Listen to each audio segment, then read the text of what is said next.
Beau Is Afraid is the new film by Ari Aster, and I saw it last night, and these are my thoughts. I didn't even know after watching the movie what I was going to talk about because I think the marketing was really smart on this one.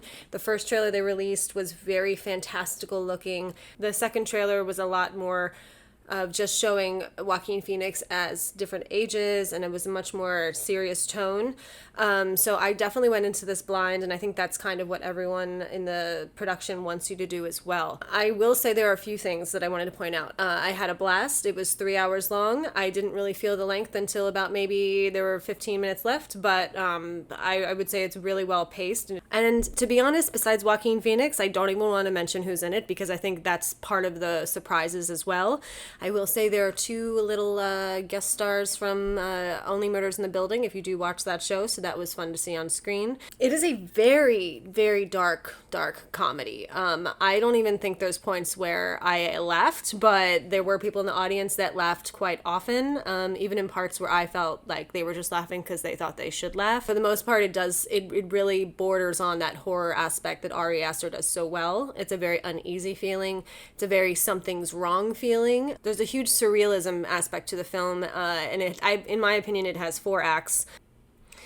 It really fully discusses a man with severe mommy issues. It deals with grief, it deals with codependency issues, it deals with Munchausen's a little bit, and slightly touches upon people that are oversubscribed prescriptions instead of possibly also doing that hand in hand with therapy, and what that can do to you psychologically. You could tell that Ari Aster was so heavily influenced by Charlie Kaufman.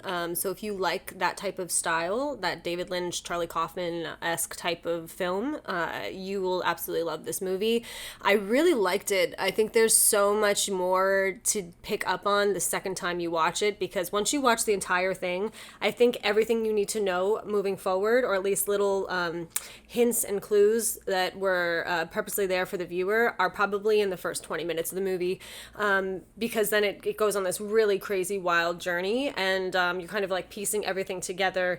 It is so out there, it is so unexpected. There's such a richness to just the depth of this movie. I mean, it just like I think this is going to be a film that's studied for years in film schools.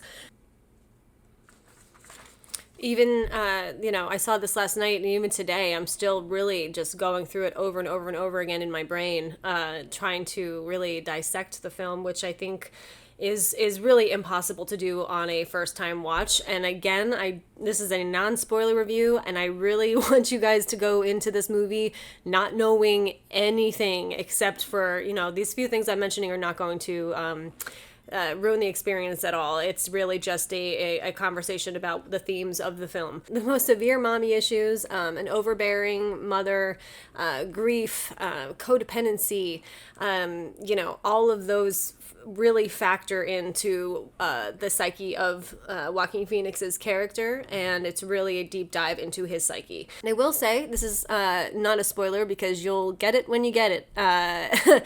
You will never hear the song Always Be My Baby by Mariah Carey ever again the same way, and I definitely never will after this film. I seriously beg all of you, like little reviews like the ones I'm saying, if you find a reviewer is giving you a little too much before you see it, just stop. Go in as blind as possible. Try to not know anything. It was fun. Like we saw it at the Alamo Drafthouse, and I've never been there before, so that was a really interesting experience. Our theater was totally sold out.